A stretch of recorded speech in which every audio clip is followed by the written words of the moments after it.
Il y a autant de tiny house que de propriétaires de tiny, c'est vraiment à l'image de la personne. C'est ça aussi que je trouvais génial, c'est de ne pas avoir un habitat qui est comme tout le monde parce qu'on fait comme les autres, mais on ne s'est même pas posé la question. Moi, ma maison idéale, je la verrais comment? Est-ce qu'elle peut être différente? Et donc c'est ça aussi, c'est que là on peut aussi s'autoriser à vraiment avoir quelque chose qui correspond à ce qu'on est.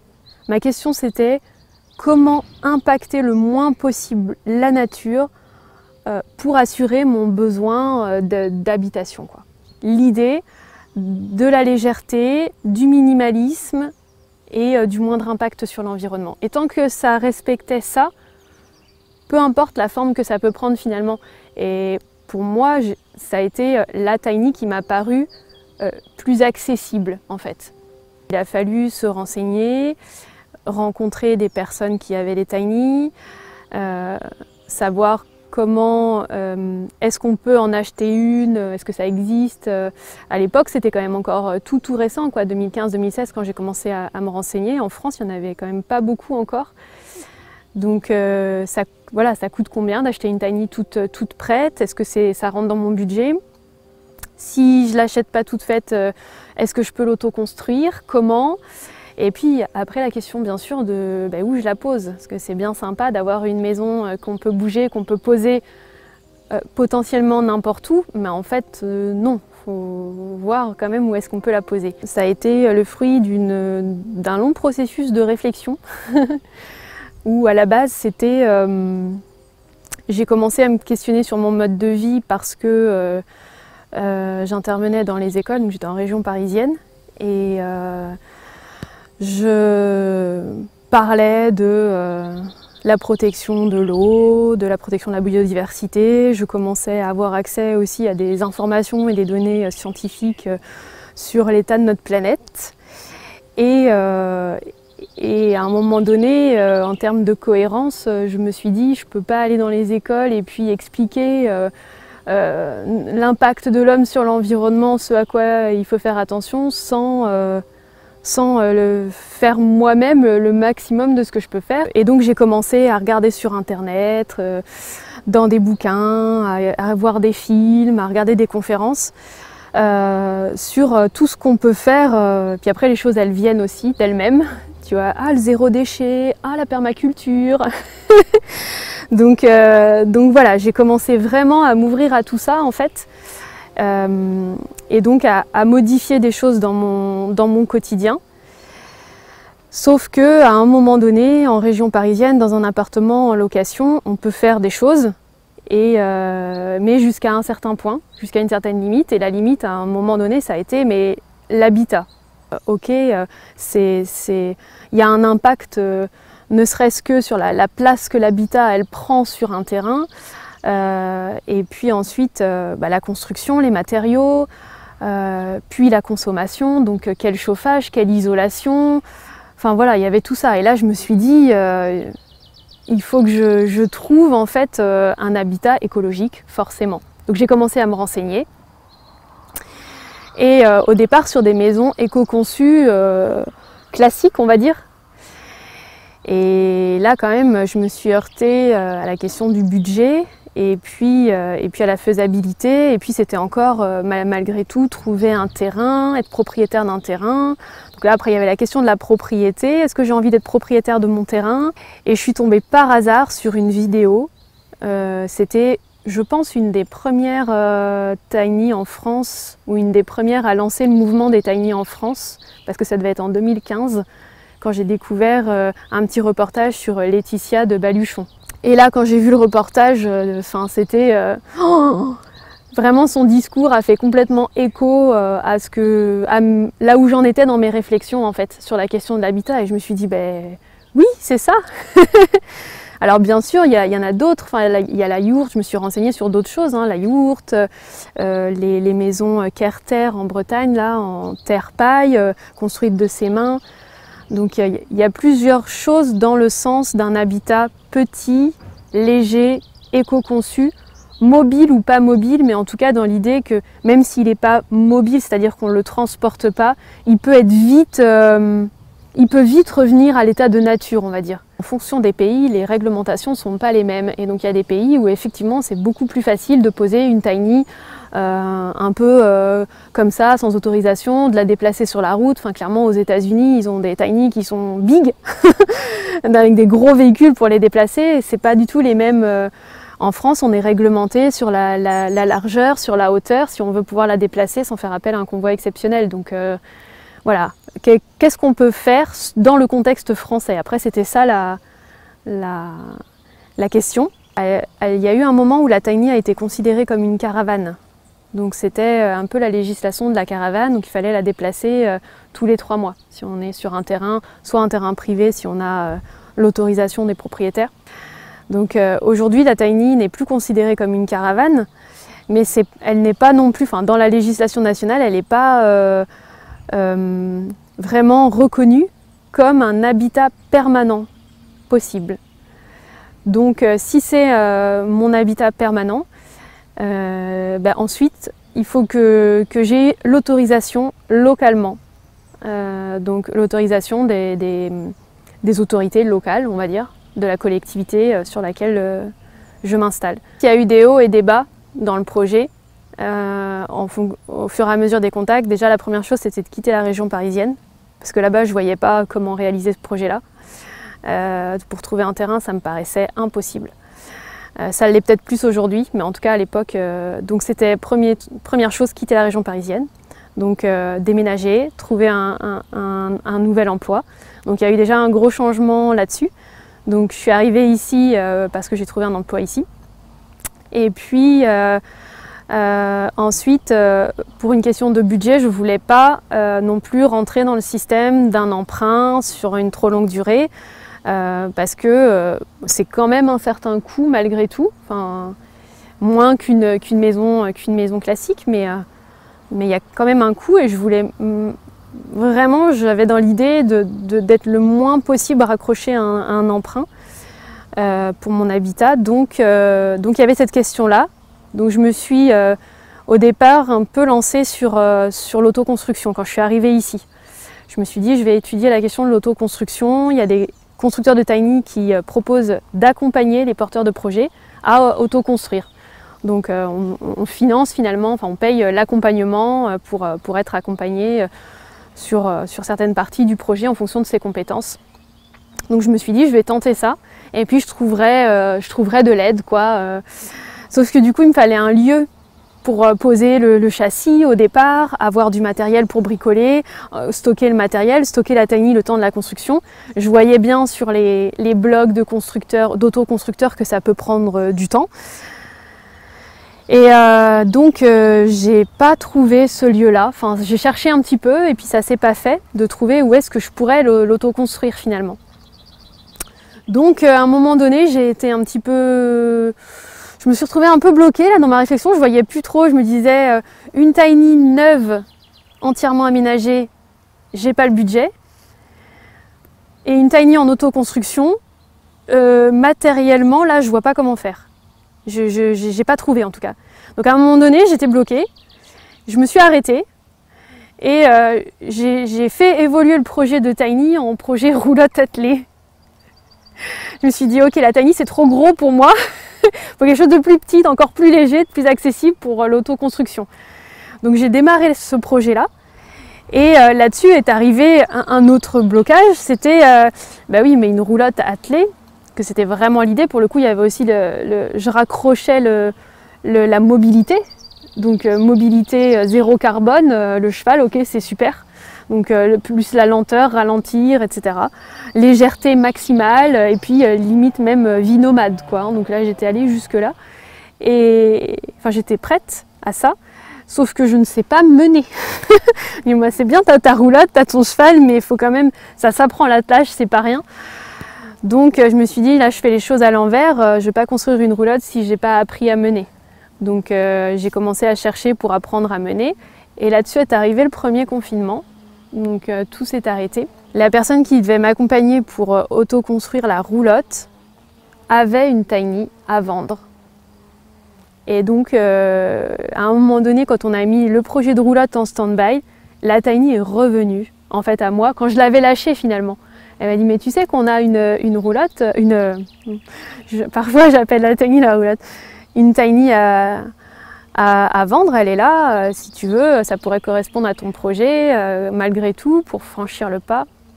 Et donc je suis allée la voir, cette tiny, et ça rentrait pile dans mon budget. Et donc en fait ça s'est fait comme ça. Donc finalement c'était en lâchant, j'étais dans le projet à faire plein de recherches, essayer des choses, voir les différentes pistes, je m'étais renseignée un maximum, j'avais visité, j'avais rencontré des constructeurs, j'étais bloquée. Et le jour où finalement j'ai lâché, j'ai un peu changé de projet, et ben c'est arrivé comme ça, quoi. Parce que j'ai vraiment pris la décision d'acheter la tiny sans savoir où j'allais la mettre. Je me suis dit c'est pas grave, je l'achète, je trouverai. Il fallait que je l'achète. C'était vraiment, ça faisait trop longtemps, en fait, ça faisait 5-6 ans que j'y réfléchissais. Donc à un moment donné, en fait, il faut franchir le pas, il faut que ça devienne concret, sinon ça... Enfin, à un moment donné, oui, il faut que ça se concrétise d'une manière ou d'une autre, quoi, pour pas non plus se décourager ou s'épuiser trop, quoi. Donc la recherche du terrain s'est faite, pour le coup, ça a été quand même assez rapide et fluide, avec les contacts que j'avais déjà ici, en parlant à plusieurs personnes. Les gens ont été assez facilement, on va dire, ouverts à me proposer de m'accueillir sur leur terrain. Donc des propriétaires privés. C'est vrai que là, je ne suis pas allée voir la collectivité parce que j'ai assez vite trouvé des personnes privées qui étaient prêtes à m'accueillir, en fait. Donc j'avais plusieurs pistes et après, j'ai fait mon choix en fonction du ressenti, des échanges, des lieux, de l'emplacement par rapport au travail aussi. C'était quand même des personnes avec qui j'avais déjà discuté et que je savais potentiellement qu'elles pouvaient être ouvertes à ça. Et au départ, j'en parlais juste comme ça, dire mon projet de tiny se concrétise, j'achète une tiny. Voilà. Et même sans dire je recherche un terrain, direct les personnes qui se sentaient concernées, c'est-à-dire moi j'ai un grand terrain, j'ai de la place, je suis ouvert, j'ai aussi envie d'aller vers des choses un peu différentes, en transition, peut-être de vivre ensemble, de faire des choses, de partager, tu peux venir sur mon terrain. Si tu veux, tu viens sur mon terrain, ouais. Ouais, ça s'est fait assez naturellement en fait, comme moi c'était une amie, donc je cherchais des terrains, je lui ai toujours dit sur le ton de la rigolade, mais tu sais chez nous il y a de la place, puis voilà en fait, et la rigolade c'est devenu réalité et ça s'est fait sans trop se poser de questions finalement. En fait, elle savait que nous on était prêts à l'accueillir, Voilà. qu'il n'y avait pas de souci, donc elle est dans ses réflexions, dans ses recherches, on connaissait ses projets même avant. Et puis voilà, quand à un moment elle dit c'est vrai que votre option m'intéresse quand même plutôt bien, on m'a dit pas de souci, ça tient toujours. Enfin moi je suis contente de la savoir ici, puis que voilà, qu'elle a abouti, qu'elle a été jusqu'au bout de son projet, même si nous c'est pas grand chose de ce qu'on a pu lui apporter, mais si voilà, on dit que c'est quand même chouette de la voir là et puis de partager, même si on le vit pas comme elle, voilà, se partager quand même son projet, c'est chouette. Nous on aime jardiner, elle aussi, on se dit mais non mais au lieu de faire chacun son petit bout, on partage quoi. Non, c'est les poules aussi qui ont un peu lancé le truc, on a un petit poulailler en commun, bon c'est vraiment pas grand chose, mais puis ça marche très bien quoi. Puis, je veux dire, on revient sur des bases un peu plus simples d'échange, on n'est pas tout le temps en train de noter chaque chose, c'est un peu de l'entraide et de l'échange et ça fonctionne aussi. C'est vrai que nous on avait pas mal d'outillage. Pas investir dans de l'outillage, ça nous paraissait complètement aberrant. Donc on se dit, non, mais tu te sers, on se sert, moi je monte des choses, moi je lui montre des choses, voilà, on partage, quoi, c'est tout. Oui, il y a une mutualisation aussi bien matérielle que de la connaissance, quoi, ou du savoir-faire quand c'est à ce niveau-là qu'il y a le partage qui se fait. J'avais quand même en tête que ça se faisait pas si facilement que ça.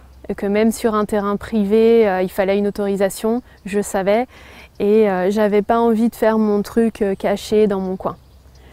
J'avais aussi quand même l'intuition que sur le territoire ici, sur la communauté de communes du pays de Pouzauges, il y avait une ouverture et que potentiellement mon projet pouvait être bien accueilli aussi par la collectivité. J'avais cette intuition-là et dans tous les cas, je préférais vraiment que mon projet soit accueilli parce que voilà, j'ai aussi envie d'être ouverte sur l'extérieur et que ça se fasse dans l'échange. J'ai contacté la collectivité. Alors c'est vrai que j'avais déjà un peu connaissance, j'étais déjà en lien avec certaines personnes à la communauté de communes, donc ça aide. Et on m'a dit, ben voilà, c'est telle personne qui s'occupe de la partie urbanisme. J'ai pris rendez-vous, j'y suis allée, j'ai expliqué mon projet. Et là, clairement, il m'a dit, eh ben écoute, on va en fonction de ton terrain, de l'habitation, ok, on a regardé sur le plan local d'urbanisme et il m'a proposé une solution en fait pour que ça rentre dans la réglementation.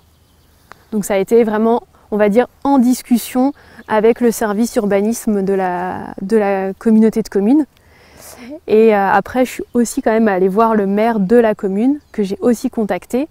Et j'ai eu un rendez-vous avec lui pour lui exposer mon projet. Et il m'a même aidé à faire mon dossier pour la communauté de communes. Donc voilà, au niveau des élus, ça a quand même été super bien accueilli, quoi.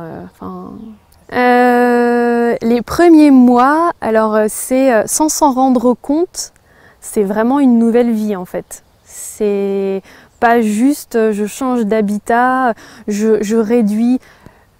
Pour moi, ça n'a pas été le fait de réduire l'espace, de réduire ce que j'ai en matériel et tout, ça c'était pas du tout un souci. Je m'étais préparée vraiment à tout ça, donc vivre dans plus petit avec moins, c'était ce que je voulais, donc là c'était génial.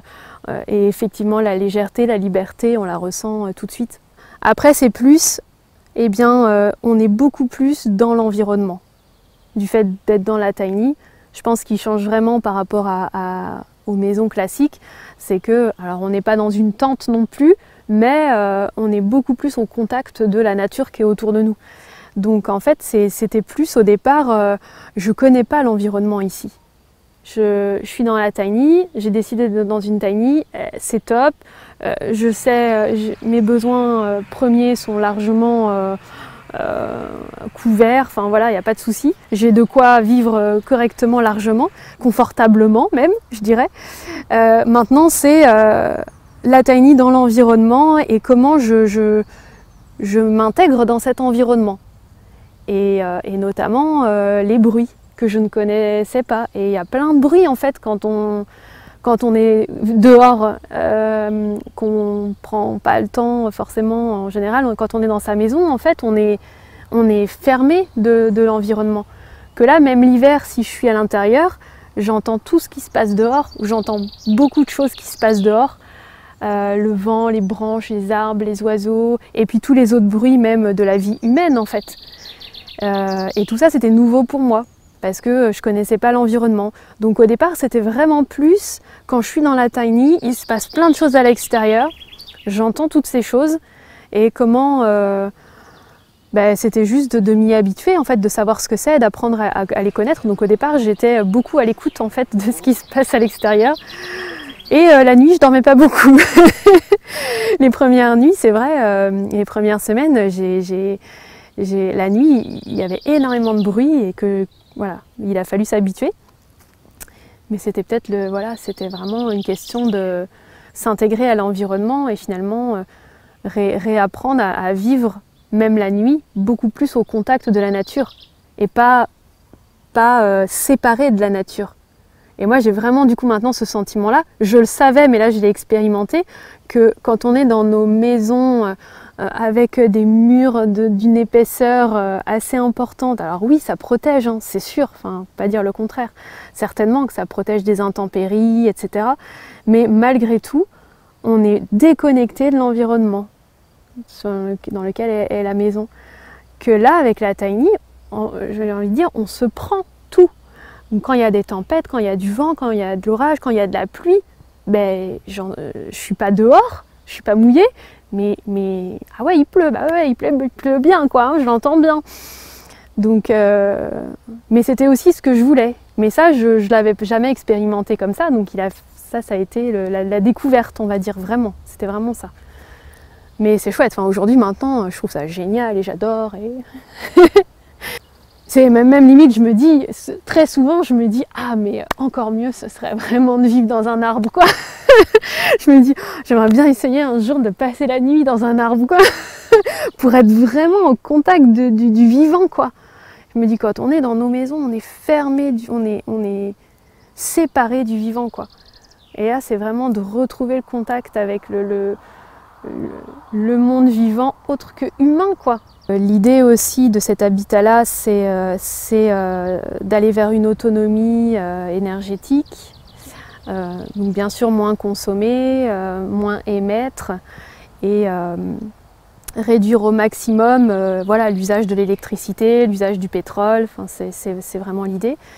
Donc je ne suis pas complètement autonome, je suis raccordée à l'eau et à l'électricité, donc j'ai l'eau potable et j'ai l'électricité. Parce que la tiny était faite aussi pour ça dans un premier temps. J'aurais pu mettre un panneau solaire, mais voilà, je voulais pas me précipiter trop, donc j'ai fait ce qui était le plus simple pour démarrer déjà. C'était déjà pas mal de changements, donc par contre j'ai un poêle bois pour chauffer, donc que le poêle à bois qui chauffe très bien. Enfin, vu que l'espace est petit, j'ai pas eu de soucis, j'ai chauffé tout l'hiver avec mon petit poêle et très bien. Alors il fait 10 degrés quand tu te lèves le matin, quand il fait froid, mais voilà, tu lances ton feu et puis c'est bon. Après, j'ai aussi au niveau de la consommation d'eau, je pense qu'elle est quand même pas très importante parce que j'ai les toilettes sèches.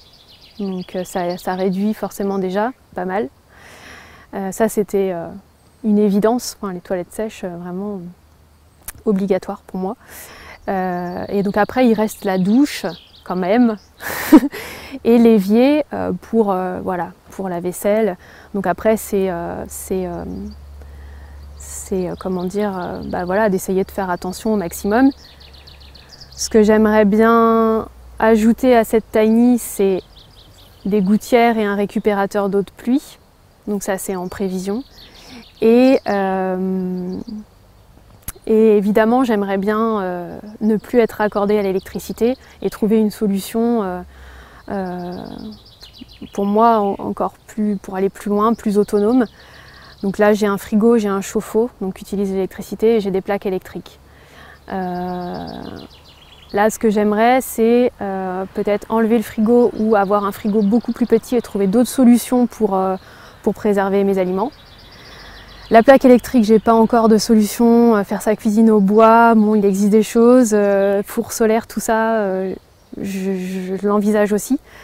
Et puis pour le chauffe-eau, je sais que je m'intéresse beaucoup au low-tech. Donc je sais que le Low-Tech Lab, il développe aussi des choses autour de l'habitat. Et un chauffe-eau solaire fabriqué voilà, avec de la récup, j'aimerais bien faire ça aussi. Donc dans les projets à venir. Donc, ouais, il a fallu faire un plan précis avec comment elle est raccordée et puis est-ce qu'il y a un assainissement. Enfin, ça faisait vraiment partie des choses qu'on m'a demandé à la communauté de communes et qui sont contrôlées aussi. Donc là, pour moi, c'était pas envisageable de pas avoir un assainissement pareil responsable et écologique. Donc forcément quelque chose autour de la phytoépuration. Et donc là, c'est aussi la communauté de communes qui m'a dit va voir voilà, François-Xavier d'Aquatiris, ils ont peut-être une solution pour toi. Et effectivement, Aquatiris venait de sortir depuis peu un modèle de phytoépuration PhytoTiny. Et donc on a vu ensemble pour qu'ils m'accompagnent en fait sur le projet de phytoépuration. Donc c'est vrai que l'idée aussi c'était pas d'être toute seule sur mon terrain très bien dans ma tiny et puis voilà, je fais mon truc et pas de lien, pas de contact, non. Il y avait quand même l'idée au départ d'être dans un collectif, donc c'est vrai qu'en venant ici, même si je suis accueillie par des amis sur leur terrain, l'idée c'est aussi d'être dans le partage et dans l'échange et même du coup avec les voisins, et ça se fait assez facilement déjà.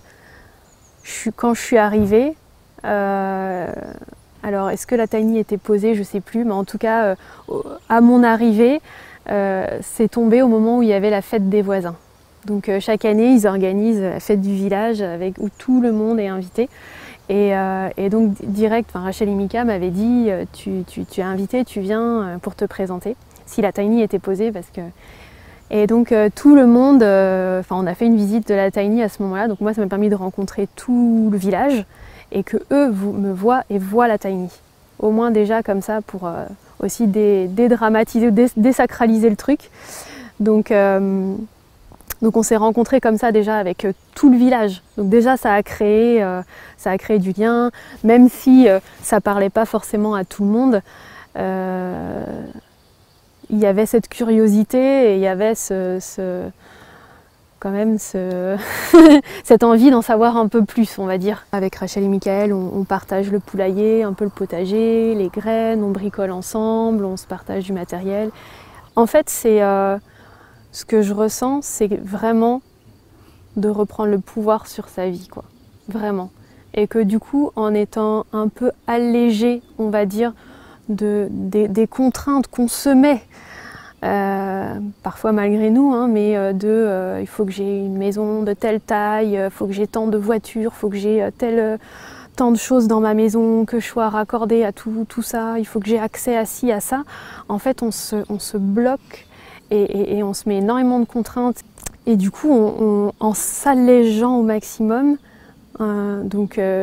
ça veut dire effectivement de lâcher le fait que si je suis attachée à tout ça, je suis en sécurité. Et en fait, pour moi, la sécurité va un peu à l'encontre de la liberté. Donc, on lâche, moins de choses, moins d'attaches. Et du coup, liberté et légèreté. Et ça ne veut pas dire que j'ai pas des responsabilités, mais voilà, je choisis en fait ce qui me contraint. Je choisis mes contraintes et je ne me les laisse pas forcément imposer, même si j'essaie de faire les choses voilà, dans les règles, dans le respect, avant tout dans le respect de la nature et du vivant, et dans le respect des autres autour. Tu sens que tu reprends du pouvoir sur ta vie. Il n'y a jamais rien qui est parfait, mais du coup le fait de pouvoir réellement choisir ce qui te parle le plus et ce qui fait le plus sens pour toi, et ben finalement les difficultés, elles sont là les difficultés, mais tu les prends complètement différemment, tu les abordes différemment, tu les gères différemment parce que tu sais pourquoi tu as choisi ça. Donc